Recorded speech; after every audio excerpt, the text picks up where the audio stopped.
কোন জাহান্নাম? আল্লাহ ভয় দেখাচ্ছেন সেই জাহান্নাম যেই জাহান্নামে 19 জন কঠিন মনের ফেরেশতা আছে। তারা দায়িত্বশীল ফেরেশতা, তাদের আন্ডারে আর অনেক ফেরেশতা থাকতে পারেন। আলাইহা তিসআতা আশর, সেখানে 19 জন শক্তিশালী ফেরেশতা আছেন। মালাইকাতুন গিলাজুন শিদাদ, তাদের অন্তরটা খুব কঠিন।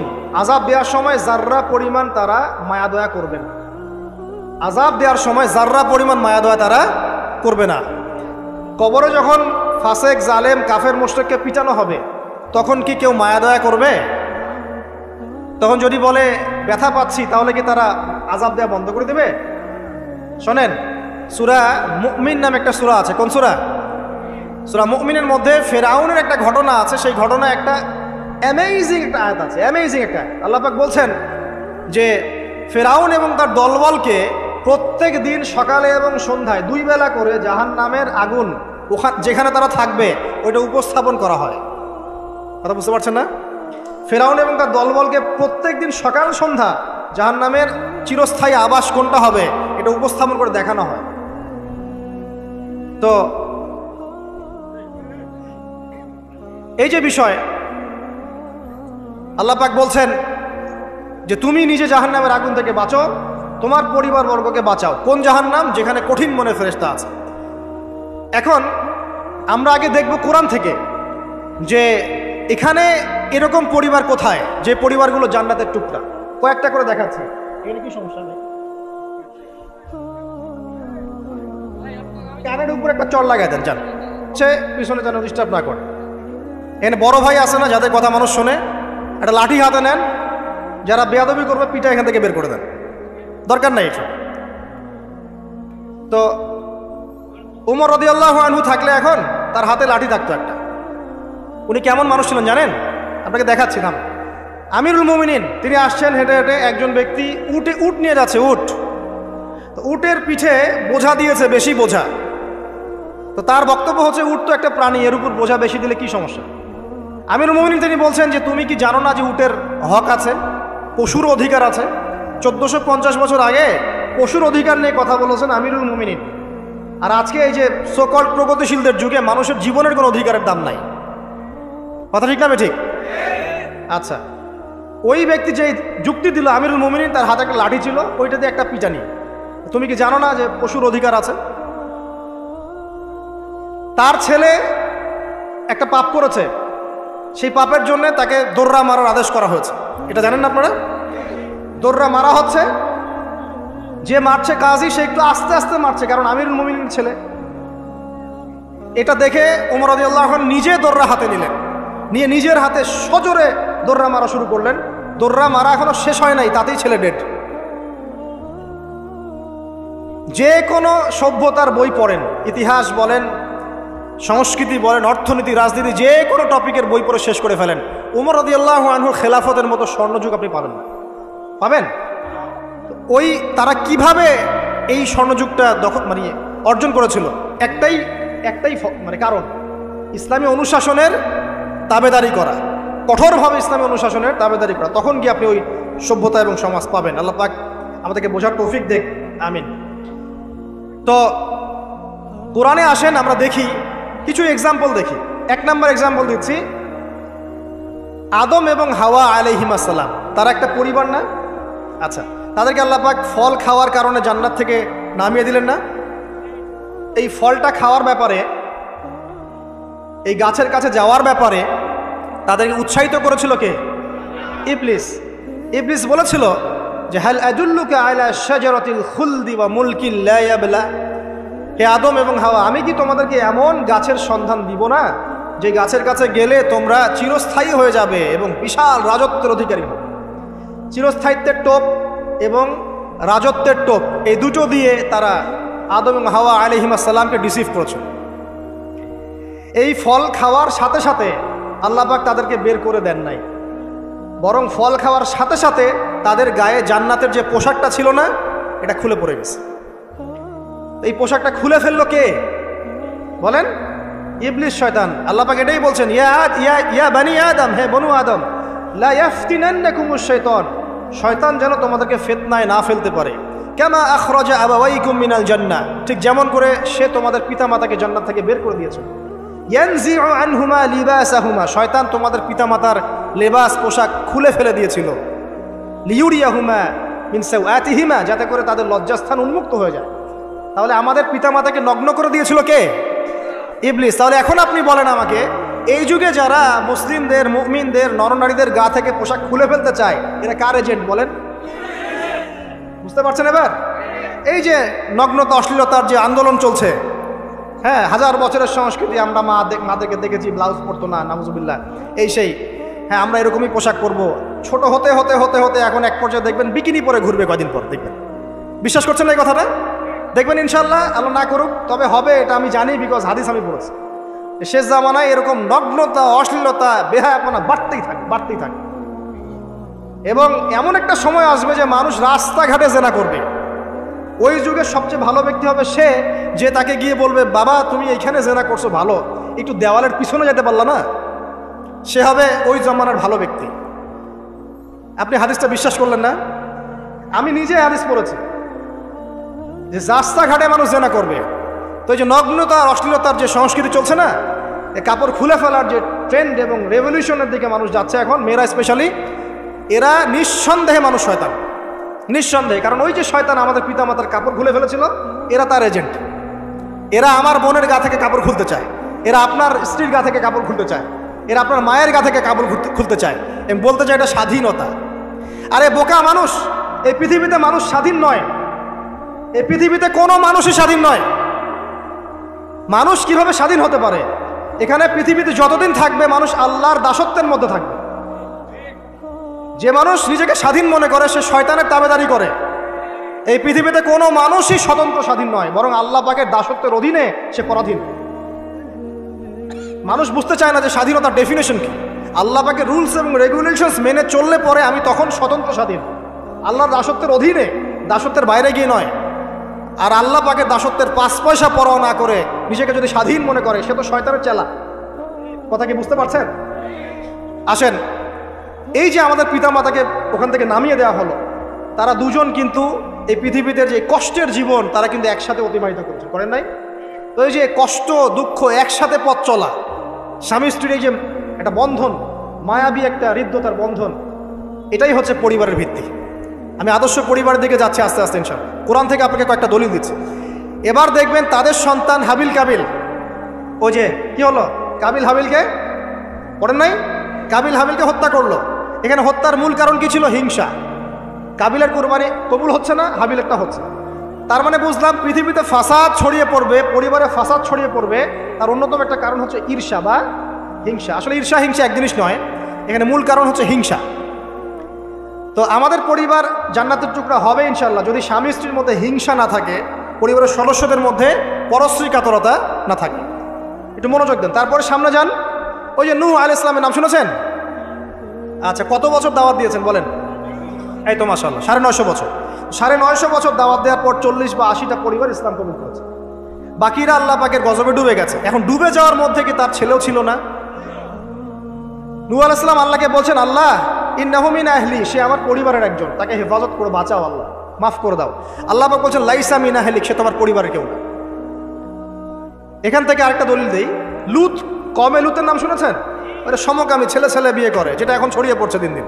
প্রতি 10 জনের মধ্যে নাকি একজন এখন মনে করে যে ছেলে ছেলে বিয়ে করা যায়, নাউজুবিল্লাহ। এবং এর এই সভ্যতাটার ধারক বাহক হচ্ছে পশ্চিমারা। ওখানে অনেক আগেই এগুলো চালু হয়ে গেছে। আমেরিকাতে তো চালু আছেই, ব্রিটেনে আছে, কানাডায় আছে, অস্ট্রেলিয়া আছে, আমাদের ভারতেও আছে। আর দিন দিন এখন এটাই যে আমাদের সাবকন্টিনেন্ট বাংলাদেশ, এখানেও ঢুকে পড়েছে। এবং এদের সংগঠন আছে, এদের পতাকা আছে, পতাকার মধ্যে রংধনুর সাইন আছে। হ্যাঁ, এরা এখন বাক স্বাধীনতার কথা বলে। তো ছেলে ছেলে বিয়ে করতো, এটাও কোরআনে পেয়েছি, কিন্তু মেয়ে মেয়েও যে বিয়ে করে এটা কোরআনে পাই না। এখন দেখছি মেয়ে মেয়েও বিয়ে করে। কথা কি বিশ্বাস করছেন না? মেয়ে মেয়ে পর্যন্ত বিয়ে করে। তারপরে আরো দেখেছি ইদানিং যে লিভ টুগেদার চলছে বাংলাদেশে। এখন বিয়ের দরকার নেই, একসাথে থাকবেন, বিয়ের দরকার নেই। মানে আপনি একজন বান্ধবী একসাথে চলবেন স্বামী স্ত্রীর মতো, এটা লিভ টুগেদার।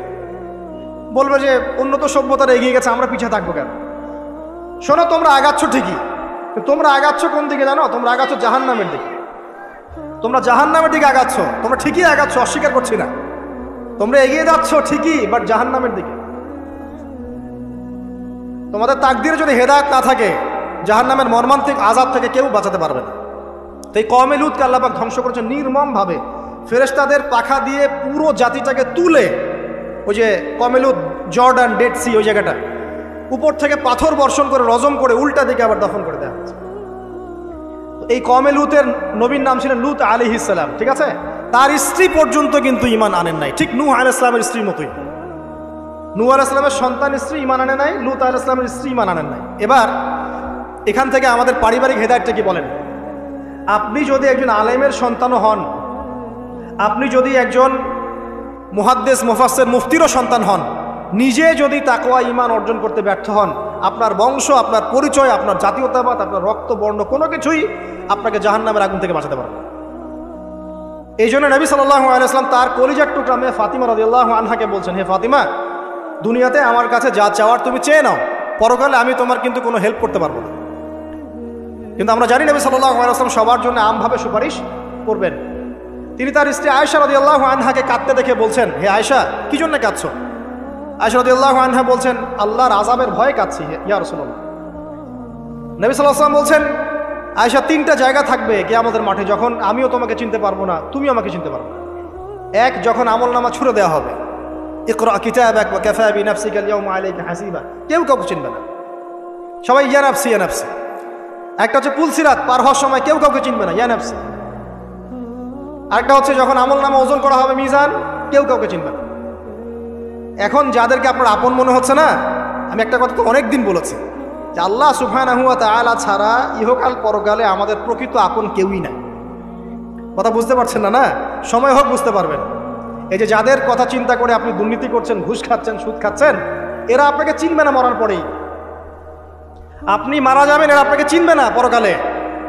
তখন যদি আপনি বলেন, হে আল্লাহ, আমি ওদের স্বার্থে সুদ খেয়েছি, পরিবার দেখাশোনা করার জন্য ঘুষ নিয়েছি, দুর্নীতি করেছি, ওরা উল্টা বলবে যে আল্লাহ, একে তো আমি নিতে বলি নাই, ওকে তো আমি নিতে বলি নাই, ওর হিসাব ও দিবে, আমি এসবের মধ্যে নাই। আপনার স্ত্রী আপনাকে কথা বলবে, ইয়াউমা ইয়াফিরুল মারউ মিন আখি, ভাই ভাই থেকে দৌড় দিয়ে পালাবে ওই দিন। উম্মিহি ওয়া আবি, তার মা বাপ থেকে পালাবে। ওয়া সাহিবাতিহি ওয়া বানি, এই যে স্ত্রী সন্তান, এগুলো থেকে পালাবে মানুষ। লিকুল্লি ইমরিইম মিনহুম ইয়াউমাইযিন শা'নু ইউগনি, প্রত্যেক সত্তা সেদিন নিজেকে নিয়ে ব্যস্ত থাকে। তো এখান থেকে শিক্ষা দেখেন যে পরিবার আদর্শ হবে যখন পরিবারের প্রত্যেকটা মানুষ নিজেকে নিয়ে ভাববে যে আমি কতটুকু ইমানদার হয়েছি। আমি কার সন্তান সেটা বড় কথা নয়, আমি কতটুকু ইমানদার হতে পেরেছি, কতটুকু মুত্তাকি হতে পেরেছি, আল্লাহওয়ালা হতে পারলাম, এটা মূল কথা। ফেরাউনের স্ত্রী আসিয়া, ফেরাউনের আন্ডার থেকেও সে মুমিনা হয়েছে, হয় নাই? ফেরাউন যে বড় কাফের, এর কারণে কি তার স্ত্রী শাস্তি পাবে? পাবে না। বরং আমাদের নবীজি মেরাজের রাতে গিয়ে দেখেছেন এবং গন্ধ পেয়েছেন, সুঘ্রাণ ছড়াচ্ছে একটা জায়গা থেকে। তখন জিবরাইল আলাইহিস সালামকে জিজ্ঞাসা করলেন যে এখানে এত সুন্দর ঘ্রাণ কোত্থেকে আসছে? জিবরাইল আলাইহিস সালাম বললেন, এটা হচ্ছে ফেরাউনের স্ত্রী আসিয়ার ওই ঘর যেটা আল্লাহ পাক তার জন্য জান্নাতে মানে বানিয়েছেন, ওইখান থেকে এই সুঘ্রাণ আসছে। সুবহানাল্লাহ। তার মানে এখানে আমরা শিখলাম নিজের চরকায় তেল দিতে হবে, নিজে আমাকে নামাজ পড়তে হবে, নিজেকে আমল করতে হবে, নিজেকে দিনের জন্য কিছু করতে হবে, নিজেকে পর্দা করতে হবে। পরিবারের সদস্যদের দিকে তাকানোর এখন সময়, আগে নিজে। না হলে নবী পরিবারের সদস্য হয়েও দেখেন জাহান্নামে মানুষ যাচ্ছে। এবার সামনে যাই, চলেন। ইব্রাহিম আলাইহিস সালাম নাম শুনেছেন? আচ্ছা, তার বাবা কি করতেন? বড় পুরোহিত ছিলেন। আর যেখানে শিরক সেখানেই দেখবেন ইব্রাহিম, যেখানেই কুফর সেখানেই মুহাম্মদ সাল্লাল্লাহু আলাইহি ওয়াসাল্লামের জন্ম হয়, এটাই নিয়ম। তো সেখানে আল্লাহ পাক জন্ম দিলেন ইব্রাহিম আলাইহিস সালামকে, যিনি তার পিতাকে নসিহত করছেন, আব্বা তুমি কেন লিমা তা'বুদু, তুমি কেন এমন এক সত্তার ইবাদত করো, মা লা ইয়াসমাউ, যে শুনতেও পারে না, ওয়ালা ইউবসিরু, সে দেখতেও পারে না, ওয়ালা ইউগনি আনকা শাইআ, সে তোমার কোনো উপকারও করতে পারে না, ক্ষতিও করতে পারে না। ইভেন তোমার স্ট্যাচুর গায়ে একটা মাছি যদি বসে, এটাকে সে নিজে সরাতেও পারে না, তার কোনো ক্ষমতা নাই। এখন তুমি কেন বাবা এর ইবাদত করছো? ইব্রাহিম আলাইহিস সালাম বলছেন। তখন তার বাবা বলছেন, আনতা রাগিবুন আন আলিহাতিনা ইয়া ইব্রাহিম, হে ইব্রাহিম, তুমি কি আমাদের এই উপাস্যদের থেকে মুখ ফিরাচ্ছ? যদি তুমি ফিরে না আসো তাহলে আমি তোমাকে বাসা থেকে বের করে দেব, তোমার মাথা পাথর দিয়ে মেরে ফাটিয়ে ফেলবো। তো ইব্রাহিম আলাইহিস সালাম তর্ক করলেন না, বললেন সালামুন আলাইক, আপনার উপর শান্তি বর্ষিত হোক। এই বলে তিনি বাসা থেকে বের হয়ে গেলেন। খেয়াল করে দেখেন, যুবক ছেলে ইব্রাহিম সে তার পিতাকে দাওয়াত দিল, তার পিতা একজন বড় শিরকের কারিগর, যে তার দাওয়াত কবুল করলো না। কিন্তু ইব্রাহিম আলাইহিস সালাম কিন্তু মিথ্যার সাথে সত্যের আপোষ করলেন না। তিনি প্রয়োজনে একা চলে গেলেন বাড়ি থেকে, তারপরেও আল্লাহর আনুগত্য ছাড়লেন না। পরিবারের হেদায়েত এখানে নাই, আছে। আরও সামনে যান, ইব্রাহিম আলাইহিস সালামের একজন স্ত্রীর নাম কি? হাজেরা। আরেকজনের নাম কি? সারা। সারা আলাইহিস সালাম থাকেন ওই যে শামে, প্যালেস্টাইন। আর হাজেরা আলাইহিস সালামকে রেখে আসা হয়েছে কোথায়? মক্কায়, এই যেখানে জামজাম কূপ তৈরি হলো। এখানে হাজেরা আলাইহিস সালামকে রেখে যাওয়ার সময় তিনি বলছেন যে আমাদেরকে এই জনমানব শূন্য জায়গায় কেন রেখে যাচ্ছেন ইব্রাহিম? ইব্রাহিম আলাইহিস সালাম বলছেন, আসলে উনি কিছু বলছেন না, চুপ করে আছেন, চুপ করে আছেন। আবার জিজ্ঞাসা করছেন, আবার চুপ করে আছেন। এবার তিনি বলছেন হাজেরা আলাইহিস সালাম যে আপনি কি আল্লাহর আদেশেই কাজ করছেন? তখন ইব্রাহিম আলাইহিস সালাম বলছেন হ্যাঁ, মাথাটা খালি নাড়ালেন, হ্যাঁ নাম। তখন তার স্ত্রী বলছেন তাহলে আল্লাহ পাক আমাদেরকে ধ্বংস করবেন না ইনশাআল্লাহ। খাবার নাই, পানিও নাই, কিছুই নাই, আল্লাহর প্রতি তাওয়াক্কুলটা দেখেন। এবার দেখেন ওই স্ত্রীর গর্ভ থেকে একজন সন্তান হলো, তার নাম কি? ইসমাইল। এবার এই সন্তানকে তার বাবা বলছেন অনেক বছর পরে, ইয়া বুনাই, হে আমার সন্তান, ইন্নী আরা ফিল মানামি আন্নী আযবাহুক, আমি স্বপ্নে দেখেছি আমি তোমাকে জবাই করছি। ফানজুর মাযা তারা, তুমি একটু তোমার রায়টা জানাও, তোমার কি মতামত? ওই তাওয়াক্কুল কারিনী নারীর গর্ভ থেকে জন্ম নেওয়া এই ইসমাইল তিনি বলছেন, ইয়া আবাতি, হে আমার বাবা, ইফআল মা তুমার, আপনি তাই করেন যা আল্লাহ আপনাকে আদেশ করেছেন। সাতাজিদুনি ইনশাআল্লাহু মিনাস সাবিরিন, ইনশাআল্লাহ আপনি আমাকে সবরকারী পাবেন। এই বাচ্চার বয়স হবে বড় জোর 10 থেকে 15, নাকি কম সম হবে আর কি। তো এই প্রজন্মের আমাদের জেনারেশনকে দেখেন না, আমি গতকালকে গুগল সার্চ করে দেখেছি যে বাংলাদেশের 11 থেকে 19 বছর বয়সী যে বাচ্চারা আছে, কিশোর, এরা এখন সবচেয়ে বেশি পর্ন দেখে, সবচেয়ে বেশি। এবং কলেজ পড়ুয়াদের, স্কুল কলেজ পড়ুয়ার মধ্যে 77%ই পর্ন দেখে। এবং ইন টোটাল হিসাব করে দেখা যায় বাংলাদেশে 92% মানুষ পর্নাসক্ত, মানে পর্নাসক্ত না হলেও পর্ন দেখে। তো ওই যে কিশোর ইসমাইলের চেতনা দেখেন আর আমাদের এই যুব সমাজের চেতনা দেখেন, পার্থক্যটা করেন আপনি, তাহলে বুঝতে পারবেন কিভাবে রেভলিউশন হয়েছে ইসলামের, এখন কেন হচ্ছে না আপনি নিজেই বুঝতে পারবেন। আমাদের কারণেই হচ্ছে না। আসেন এবার এই সন্তানকে যে জবাই করার ঘটনা, আল্লাহ পাক হাদিয়া পাঠালেন, তাকে জবাই করতে হলো না। এখান থেকে আমরা কুরবানির ঈদ পালন করছি, তাই না? আচ্ছা, এখানে আমি পরিবারের হেদায়েত হিসাবে এটা ফাইন্ড আউট করছি আপনাদের জন্য যে যদি পরিবারের নারীরা হয় এই হাজরা আলাইহিস সালামের মতো সহনশীলা, সবরকারিণী এবং তাওয়াক্কুলকারিণী, তখনই গিয়ে তাদের গর্ভ থেকে ইসমাইলের মতো সন্তান জন্ম হবে ইনশাআল্লাহ। যাদেরকে আল্লাহর জন্য কুরবানি করতে চাইলে তারা বলবে কোনো সমস্যা নাই, প্রয়োজন আল্লাহর জন্য কুরবান হয়ে যাও। তো এখানে কার ভূমিকা বেশি, বাবার না মায়ের? তাকে কিন্তু তার বাবা মানুষ করেননি, তার বাবা ওইখানে থাকেন সিরিয়ায়, শামে, মাঝে মাঝে আসা যাওয়া করেন। তার বেশিরভাগ সময় তাকে প্যারেন্টিং কে করেছে? তার মা। ওই মায়ের গর্ভ থেকে এমন সন্তান আশা করা যায়? তো এখনকার এই সিরিয়াল দেখা মেয়েদের গর্ভ থেকে এমন সন্তান আশা করা যায়? এখনকার ওইসব মেয়েদের গর্ভ থেকে আশা করা যায়? এটা স্বামী দিতে পারলে সে খুশি, দিতে না পারলে অসন্তুষ্ট, বেজার। স্বামীকে প্রেশার দিতে দিতে, মানসিক কষ্ট দিতে দিতে স্বামীকে বুড়া বানায় ফেলে দিয়েছে। আমাদের নবীজি দোয়া করতেন আল্লাহর কাছে, আল্লাহ আমি এমন স্ত্রী থেকে তোমার কাছে আশ্রয় চাই যে আমাকে বৃদ্ধ হওয়ার আগেই বুড়া বানায় ফেলবে। বৃদ্ধ হওয়ার আগেও স্ত্রী চাইলে স্বামীকে বুড়া বানাতে পারে। দেখা যায় অনেক সময় অনেক পরিবার স্ত্রীদের মানসিক টর্চারের কারণে স্বামীরা স্ট্রোকের শিকার হয়, রোগ ব্যাধির শিকার হয়, হার্ট স্ট্রোক করে, হাই প্রেশারের শিকার হয়, পেরেশান। দিনের জন্য কাজ করা তো দূরের কথা, দুনিয়া সামলাতে তার সারাদিন চলবে।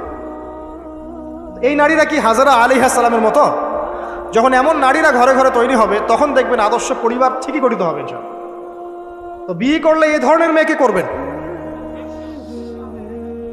রূপের সৌন্দর্য দেখে, টাকা পয়সা দেখে আর অন্যান্য বিষয়গুলো দেখে এত বেশি ইমপ্রেসড হওয়ার দরকার নেই। আপনি দেখবেন দিনদারিতা আছে কিনা। এবং দিনদারিতা কিন্তু শুধু বোরখার মধ্যেই থাকে না। আপনাকে কথা বলে প্রশ্ন উত্তরের মাধ্যমে পাত্রী দেখার সময় এগুলো যাচ করতে হবে। আপনাকে ওর মাকে দেখতে হবে, তার মা কেমন, কোন মায়ের সন্তান সে, তার মায়ের আকীদা কেমন, তার মা কেমনে চলাফেরা করে, ওর নানি কেমন, ওর পরিবারের সদস্যরা কেমন, এগুলো দেখে মেয়ে চুজ করবেন। এই যে নসিহতগুলো করছি, যারা আনম্যারিড তোমার জন্য এগুলো সোনার চেয়ে বেশি দামি। কারণ এই ডিসিশনটা এত এত গুরুত্বপূর্ণ যে জীবনে যদি এটাতে ভুল করে ফেলেন কখনো, সারাটা জীবন আপনাকে এই বোঝা টানতে হবে। এবং এমন কষ্ট আসবে যেটা আপনার ওই যে বিয়ের পর নতুনত্বর সাময়িক সুখা থাকে 1 বছর 2 বছর 2.5 বছর 3 বছর, পরে দেখবেন সারা জীবনটা জাহান্নাম হয়ে গেছে। তো একটা নসিহত, বাড়ির স্ত্রীরা এবং বোনরা যদি হাজরা আলাইহিস সালামের মতো হতে পারে, ইনশাআল্লাহ তাআলা আদর্শ পরিবার গড়ে উঠবে ইনশাআল্লাহ। আল্লাহ পাক তৌফিক এনায়েত করুন, আমিন। আরো সামনে যান, এখানে দেখেন লুকমান হাকিম, নাম শুনেছেন? তিনি একজন বিজ্ঞ মানুষ ছিলেন, অনেকে বলেছেন নবী ছিলেন, কেউ বলেছেন নবী ছিলেন না। যাই হোক, তিনি তার সন্তানকে কিছু নসিহত করছেন। কি চমৎকার নসিহত! তিনি সন্তানকে নসিহত করছেন, ইয়া বুনাইয়া, হে আমার ছোট্ট বৎস, লা তুশরিক বিল্লাহ, তুমি আল্লাহর সাথে কাউকে শরিক করো না। ইন্না শিরকা লা যুলমুন আযীম, কারণ শিরিক হচ্ছে মহান জুলুম। ছোট্ট একটা বাচ্চা শিরিকের বোঝেটা কি কিছু বোঝে? আমরা আমাদের ছোট বাচ্চা থেকে কি শিখাই? জীবনে বড় হওয়া, প্রতিষ্ঠিত হওয়া, ইত্যাদি ইত্যাদি, তাই না? কিন্তু এখানে দেখেন লুকমান হাকিম আলাইহিস সালাম, তিনি তার সন্তানকে শিরকের শিক্ষা দিচ্ছেন। পিতামাতার খেদমত করবে, তাদের অবাধ্য হবে না, সৎ কাজের আদেশ করবে, অসৎ কাজে নিষেধ করবে, ঠিক আছে? বিপদে পড়লে সবর করবে, গাধার মতো উচ্চস্বরে কথা বলবে না। এই নসিহতগুলো করছেন লোকমান তার সন্তানকে আলাইহিস সালাম। এখান থেকে প্যারেন্টিং পাচ্ছেন না যে আপনি আপনার সন্তানকে, পরিবারের সদস্যদেরকে কি নসিহত করবেন? এবার কোরআনের পাতায় পাতায় আছে। ইয়াকুব আলাইহিস সালাম তার সন্তানদেরকে নসিহত করছেন, আমার পরে তোমরা কার ইবাদত করবে? তারা বলছে আমরা আল্লাহর ইবাদত করবো ইনশাআল্লাহ তাআলা। ইউসুফ আলাইহিস সালামের সাথে তার পিতার একটা গভীর প্রেমের সম্পর্ক ছিল। আসহাবুল কাহফের মধ্যে আপনি এর এক্সাম্পল পাবেন। তো কোরআনের এভাবে পাতায় পাতায় আপনি দেখবেন যে আলহামদুলিল্লাহ আল্লাহ পাক আমাদেরকে আদর্শ পরিবার গড়ার এই মেসেজগুলো দিয়েছেন। বলতে গেলে অনেক লম্বা সময় চলে যাবে, তো বাকিগুলো আপনারা খুঁজে বের করবেন ইনশাআল্লাহ। আল্লাহ পাক তৌফিক দান করুন। এবার আসেন যে নবী সাল্লাল্লাহু আলাইহি ওয়াসাল্লাম এবং সাহাবায়ে কেরামের যুগে পরিবারগুলো কেমন ছিল। খুব শর্ট করে বলি, তখন পরিবারের মধ্যে তাওহীদ ছিল, ঠিক আছে? পরিবারের মধ্যে সুন্নত ছিল, পরিবারে কোরআনের তালিম চর্চা ছিল, পরিবারে পর্দা ছিল, পরিবারের মধ্যে দেখবেন আপনি মাশাআল্লাহ ইসলামিক অনুশাসন ছিল, একটা শাসনের লাঠি ছিল, পরিবারের মধ্যে হৃদ্যতা ভালোবাসার বন্ধন ছিল, হ্যাঁ, পরিবারে হালাল রিজিকের প্রাচুর্য ছিল, পরিবারের মধ্যে অপসংস্কৃতি ছিল না, ইসলামিক সংস্কৃতি ছিল। মানে ওই সময় পরিবারগুলো এক একটা সোনার টুকরা ছিল না, তাই না? ছিল না, জান্নাতের টুকরা ছিল। মানে যত ভালো গুণ সব পরিবারে ছিল, আর খারাপ গুণের সাথে তারা খুব একটা সম্পর্কিত ছিলেন না, আলহামদুলিল্লাহ। কিন্তু নবী সাল্লাল্লাহু আলাইহি ওয়াসাল্লাম শেষ জামানার হাদিসগুলো যখন বর্ণনা করেছেন, তখন যে কথাগুলো বলেছেন যে শেষ জামানায় পরিবারের ভাঙনগুলো বেশি হবে, বিচ্ছেদ বেশি হতে পারে, সন্তানরা দেখবেন পিতামাতাকে সম্মান করবে না, হ্যাঁ, পরিবারে আপনার অপসংস্কৃতি অনুপ্রবেশ করবে, জেনা বেড়ে যাবে, মাদক বেড়ে যাবে, অশ্লীলতা বেহায়াপনা বেড়ে যাবে, প্রতিবেশীর অধিকার ক্ষুণ্ণ করা হবে, ভাইয়ে ভাইকে খুন করবে, বোন বোনকে মানে চুলাচুলি করবে, মানে পরিবারে অশান্তি বিরাজ করবে, এমনটা হাদিসের মধ্যে কিন্তু বর্ণিত আছে, প্রচুর হাদিস আছে। তো এই অবস্থায় একটু আপনাকে দেখাই যে এখন এমন একটা অবস্থা চলছে যে আপনি ম্যাক্সিমাম পরিবারগুলোর মধ্যে যাবেন, আপনি গিয়ে দেখবেন ম্যাক্সিমাম পরিবারে কিন্তু নামাজটা নাই। ম্যাক্সিমাম পরিবারে যাবেন, আপনি গিয়ে দেখবেন সেখানে কিন্তু পর্দাটা নাই। বেশিরভাগ পরিবারে আপনি যান, দেখেন দিনের ইলম চর্চার যে গুরুত্ব, এটা কিন্তু ওখানে দেখবেন আপনি নাই। বেশিরভাগ পরিবারে দেখেন আপনি এখানে হালাল হারামের কোনো পরোয়া নাই, রিজিক আসতেছে কোন দিক থেকে আসুক, ঠিক আছে? বেশিরভাগ পরিবারে দেখবেন স্বামী স্ত্রীর মধ্যে খুব একটা হৃদ্যতা ভালোবাসার বন্ধন পাওয়া যাচ্ছে না, প্যারেন্টিংসগুলো ঠিক নাই, খাবারের উৎসগুলো ঠিক নাই, অপসংস্কৃতি আছে পরিবারে। এখন মাদক ঢুকে গেছে, জেনা ঢুকে গেছে, পর্ন ঢুকে গেছে, ঠিক আছে? এই যে ডিভাইসের এডিকশন ঢুকে গেছে। মানে অন্তর্নিহিত সম্পর্কগুলো, যে হৃদ্যতা ভালোবাসার সম্পর্কগুলো ছিল এবং ইসলামিক নীতি নৈতিকতাগুলো ছিল, এখন এগুলো কিন্তু দিন দিন পরিবার থেকে কমে যাচ্ছে। এতে করে পরিবারে ডিভোর্স বাড়ছে। যেমন প্রতি 1 ঘন্টায় ঢাকায় একটা করে ডিভোর্স হয়, মানে প্রতি 24 ঘন্টায় 24টা ডিভোর্স ঢাকায় হয়। এবং আমেরিকার মতো কান্ট্রিতে প্রতি 13 সেকেন্ডে একটা করে ডিভোর্স হয়, ঠিক আছে? দেখা যায় গড়ে প্রতিদিন, এই বিশ্বে গড়ে প্রতিদিন 29 জন মানুষ আত্মহত্যা করছে এখন ফ্রাস্ট্রেট হয়ে, পারিবারিক কলহের শিকার হয়ে। দেখা যায় গড়ে প্রায় 30 to 40% মেয়ে এখন পারিবারিক সহিংসতার শিকার হচ্ছে, যৌতুকের কারণে, আপনার পরকীয়ার কারণে। আর পরকীয়ার কথা তো বলতেই ভুলে গেছে যে ম্যাক্সিমাম পরিবারে এখন পরকীয়া চলছে, স্বামী স্ত্রী কিনে সন্তুষ্ট না, স্ত্রী স্বামী কিনে সন্তুষ্ট না, দেখবেন পরকীয়া এটা কমন হয়ে যাচ্ছে। ম্যাক্সিমাম পরিবার আপনি দেখবেন যে পর্ন ঢুকে গেছে, জেনা ঢুকে গেছে, মানে জেনাটাকে সহজ করে ফেলা হচ্ছে। এবং প্রগতির নামে আমরা এখন এমন এমন কিছু কালচার লালন পালন করছি যেগুলো আস্তে আস্তে আমাদেরকে ইসলাম থেকে সরিয়ে দিচ্ছে। তো পরিবারের অবস্থা এখন ভয়াবহ খারাপ। আত্মহত্যার প্রবণতা বাড়ছে, যৌতুক বাড়ছে, আপনার মাদকাসক্ত ছেলেমেয়ের সংখ্যা বাড়ছে, হ্যাঁ, পর্ন অ্যাডিক্টেড ছেলের সংখ্যা বাড়ছে। এরা না দেশকে কিছু দিতে পারছে, না সমাজকে, না জাতিকে। এরা কিন্তু আসলে সম্পদ না, এরা বরং বোঝা হচ্ছে। দুনিয়াবি বিষয়গুলোকে অনেক বেশি গুরুত্ব দেওয়া হচ্ছে, এতে করে দিনটা কিন্তু সংকুচিত হচ্ছে। তো এগুলো বলতে থাকলে অনেক সময় চলে যাবে। তো এক কথায় পরিবারের ভাঙনটা এখন বেশি এবং পরিবারের নীতি নৈতিকতার অবস্থা খুব খারাপ। এর কারণগুলো আমরা ফাইন্ড আউট করলাম। কী কী কারণ? 1 নাম্বার ধরেন কোরআনের তালিম চর্চা উঠে যাওয়া, তাওহীদ উঠে যাওয়া, শিরিকের অনুপ্রবেশ, সুন্নত উঠে যাওয়া, বেদাতগুলো ঢুকে যাওয়া, পরিবারে হারাম রিজিক ঢুকে যাওয়া, পরিবারের কর্তাদের নীরব ভূমিকা, হ্যাঁ, পরিবারে হাজরা আলাইহিস সালামের মতো মা না থাকা, পরিবারে খাদিজা রাদিয়াল্লাহু আনহার মতো স্ত্রী না থাকা, অনেক কারণ। এরপরে বাইরের সংস্কৃতির অনুপ্রবেশ, হ্যাঁ, প্রিন্ট এবং ইলেকট্রনিক মিডিয়ার যৌনতা, এই সব কিছু মিলে কিন্তু পরিবারগুলো ক্রাশ করছে। এতে করে দেখবেন অনেক সমস্যা হচ্ছে। যৌতুক টৌতুক তো বললাম, সবচেয়ে বড় কথা আপোষের যে মিল মহব্বত, ওয়াজআলা বাইনাকুম মাওয়াদ্দাতা ওয়া রাহমা, এটা আস্তে আস্তে কমে যাচ্ছে। পরিবার যখন এরকম ভাঙনের শিকার হচ্ছে তখন দেখবেন সমাজের মধ্যে স্ট্যাবিলিটি নষ্ট হচ্ছে এবং এই সমাজগুলো দিয়ে আপনি কখনো আদর্শ রাষ্ট্র কায়েম করতে পারবেন না। এখন আসেন, জাস্ট এখান থেকে আমি আলোচনার শেষের দিকে যাব অল্প সময়, যে আমরা এখন কি কি কাজ করলে কিভাবে স্টার্ট করব আর কিভাবে আমরা এটাকে সলভ করতে পারি। এই সলিউশনটা 2 রকম। 1 নম্বর হচ্ছে যারা অলরেডি পরিবারে ঢুকে গেছেন তাদেরকে অন্য জায়গা থেকে শুরু করতে হবে। মানে যারা অলরেডি পরিবারে ঢুকে গেছেন আপনাদেরকে তওবা করে ফিরে এসে আবার শুরু করতে হবে। আর যারা পরিবারে এখনও ঢোকেন নাই, আপনারা এখনও সৌভাগ্যবান। এখন থেকে যদি আপনারা এই নসিহতগুলো মেনে চলতে পারেন, ইনশাল্লাহ আপনার পরিবারটা 8-10টা পরিবারের মতো হবে না ইনশাল্লাহ। প্রথমে বলি তাদের কথা যারা পরিবারে ঢুকে গেছি আমরা, তাদের কাজ কি? তাদের প্রথম কাজ হচ্ছে ঠান্ডা মাথায় বিশ্বের পরিস্থিতি, সমাজ দেশের পরিস্থিতিগুলো নিয়ে চিন্তা করা, ঠান্ডা মাথায় যে হচ্ছেটা কি আসলে। যখন দেখবো যে না আসলে ভালো কিছু হচ্ছে না, খারাপ হচ্ছে, তখন আপনার ভুলটা কোথায় সেটা আপনাকে ফাইন্ড আউট করতে হবে। আপনার ভুলটা কোথায় ছিল? আপনি এমন কাউকে বিয়ে করেছেন যে ফ্যামিনিস্ট, আপনি এমন একটা পরিবার গঠন করেছেন যেখানে আপনি কোরআনটা চালু করতে পারেন নাই, সবাই নামাজ পড়ছে না, সবাই পর্দা করছে না, হ্যাঁ, নিয়মিত তালিম হচ্ছে না। এখন আপনার কাজ কি? আগে তওবা করে ফিরে আসেন। ফিরে এসে আপনি জ্ঞান চর্চা শুরু করেন। আপনি যে রোল মডেল হয়ে দেখান, জ্ঞান চর্চা করে, আমল করে, পর্দা করে, ইসলামের জন্য কিছু করে একটা রোল মডেল স্থাপন করে দেখান, দেখিয়ে পরিবারকে আহ্বান করেন যে তোমরাও এদিকে আসো। এবং আপনার যত ক্ষমতা আল্লাহ পাক দিয়েছেন পরিবারে, অর্থনৈতিক ক্ষমতা বা স্বামী হিসেবে ক্ষমতা, বাবা হিসেবে ক্ষমতা, এটা আপনি পরিবারে প্রয়োগ করেন। প্রয়োগ করে পরিবারটাকে লাইনে আনার চেষ্টা করেন। এরপরে চেষ্টা করতে করতে করতে করতে যদি কোনো কাজই না হয় শেষ পর্যন্ত, অ্যাটলিস্ট আপনি আপনার দায়িত্ব পালন করেছেন। এখন তাদের ভার আল্লাহর হাতে ছেড়ে দেন, আপনি আপনার কবরে ফিরে পড়েন। ব্যাস, যার যার হক তাকে তাকে দিয়ে দেন, নিজের হকটা আল্লাহর কাছে চেয়ে নেন। আর দ্বিতীয় হচ্ছে তারা যাদের পরিবার এখনো শুরু হয়নি, আপনারা কিভাবে স্টার্ট করবেন? প্রথমে বলবো জ্ঞান চর্চা এখনই করে নেন, জ্ঞান অর্জনটা এখনই করে নেন। পরিবার গঠন হয়ে গেলে অনেক রেসপন্সিবিলিটি আসবে, তখন ডিফিকাল্ট। তো জেনারেল লাইনের পড়া, ইসলামিক পড়া একটা ব্যালেন্স করেন। আমি বলছি না জেনারেল পড়া ছেড়ে দেন, আমি এটা কখনো বলি নাই। ওটা পড়াশোনা করেন, ইসলামিক পড়াশোনাগুলো করেন, একটা ব্যালেন্স করেন। করে আপনি 5 ওয়াক্ত নামাজ শুরু করেন, আল্লাহ রাস্তায় সময় লাগান, কোরআন তেলাওয়াত করেন, আলেম ওলামার সোহবতে যান, হ্যাঁ, আত্মশুদ্ধিমূলক কাজ করেন, সমাজ কল্যাণমূলক কাজ করেন। পাশাপাশি আরও বলবো যে দিনী কাজে ব্যস্ত থাকেন, ভালো কাজে ব্যস্ত থাকেন।